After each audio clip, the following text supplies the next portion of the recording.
On a plus de 50% des Français aujourd'hui qui justement recherchent des informations sur Google ou même sur Internet de manière générale quand elles ont des questionnements sur leur pathologie ou même sur des symptômes qu'elles peuvent ressentir. En plus, ce qui est bien en termes de levier d'activation pour notre agence social media, c'est qu'on a différentes plateformes sur les réseaux sociaux qui permettent de toucher différentes cibles.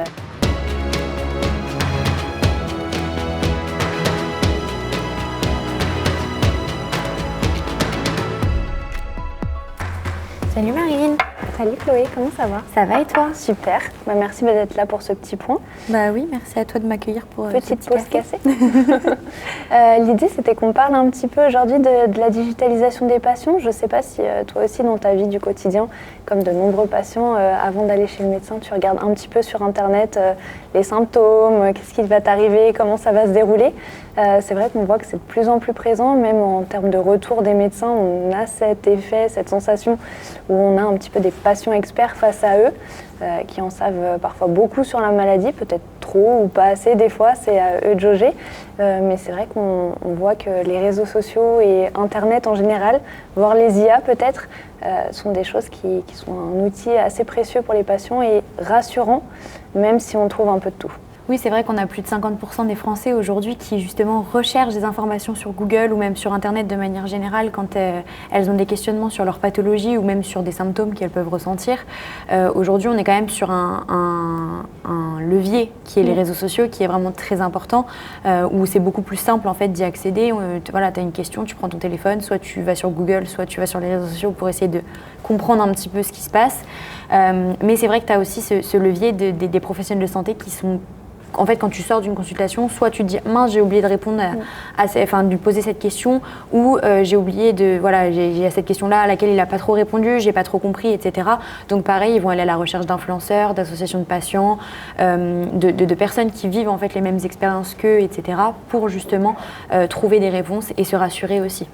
Totalement. Et en plus, ce qui est bien en termes de levier d'activation pour notre agence social media, c'est qu'on a différentes plateformes sur les réseaux sociaux qui permettent de toucher différentes cibles, à savoir Facebook, où on sera un peu plus sur la prescriptrice, qui sera souvent la mère de famille, qui va traiter un peu les enfants, le mari parfois.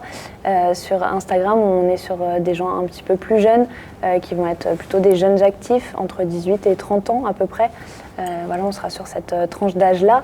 Après, on peut aussi aller sur des réseaux un peu plus qui se positionnent comme des moteurs de recherche à proprement parler, type YouTube depuis pas mal d'années, mais aussi TikTok, qui se positionne comme ça depuis quelques temps. Donc c'est vrai qu'on a ce potentiel de recherche assez accessible sous la main, sachant que tout le monde a un peu ce réflexe d'aller sur son réseau social favori dès qu'il a une question ou dès qu'il a du temps à perdre. C'est vrai que c'est un levier assez important qu'on peut mettre en place. Oui, c'est vrai. Et puis on a aussi ce côté, voilà, la communauté de patients, là, elle est mise en place pour répondre à des questions, pour proposer des tips, des conseils, vraiment avoir une sphère en fait autour d'une pathologie en particulier. La communauté, elle peut être lancée par une association de patients, elle peut être lancée par des laboratoires aussi, avec un seul et même objectif, c'est vraiment de sensibiliser le patient et de lui offrir justement un environnement dans lequel il peut s'exprimer et dans lequel il peut recueillir des témoignages qui soient justement et par d'autres patients, ou alors on peut aussi avoir des réponses de professionnels de santé par exemple. C'est vrai que sur ces communautés de patients, on parle beaucoup d'environnement. On essaye d'éviter tout ce qui est intox, notamment en donnant la parole à des professionnels de santé qui vont un peu recadrer les éléments, notamment dans des vidéos regards croisés. Ça peut être avec un patient, avec un autre professionnel de santé, mais ça peut être aussi des boîtes à questions qu'on met en amont sur la communauté et où le professionnel de santé va répondre un petit peu au fur et à mesure des mois. Ça permet vraiment de donner les bons conseils et pas d'aller sur les conseils un petit peu médecin miracle qu'on peut trouver parfois. Oui, c'est sûr. Et puis après, c'est vrai que nous, de notre côté, sur la partie interaction, on est aussi dans l'obligation de suivre justement ce qui se passe pour cadrer cette communauté-là. En termes de commentaires, comme tu le disais, on parle d'environnement parce qu'en France, la législation fait qu'on ne peut pas parler de produits, on ne peut pas communiquer sur un produit de santé. Et aujourd'hui, on est vraiment sur, voilà, dès qu'il y a une mention de produit, dès qu'il y a une mention d'effets secondaires, etc., c'est un cas qu'il faut remonter justement au laboratoire qui est derrière cette communauté ou l'association de patients ou voilà, pour justement que eux puissent traiter le cas, mais aussi après nous on masque ce commentaire-là pour éviter justement un effet boule de neige que peut connaître les réseaux sociaux, on le sait. Totalement, et après on peut aller aussi plus loin en réunissant différentes parties, à savoir les associations de patients, les médecins, les patients experts ou influenceurs, ça dépend, et d'autres patients pour créer vraiment un événement qui met tout ce monde en lumière. On peut même s'appuyer sur ça pour avoir donc un buzz sur les réseaux sociaux, mais aussi sur le territoire national, notamment quand on a des relais presse, où là, ça permet d'augmenter un peu la voix de certaines pathologies qui ne sont pas toutes au même niveau, on le sait, envers les institutions françaises. Oui, complètement. Avec justement les associations de patients, les professionnels de santé, les influenceurs.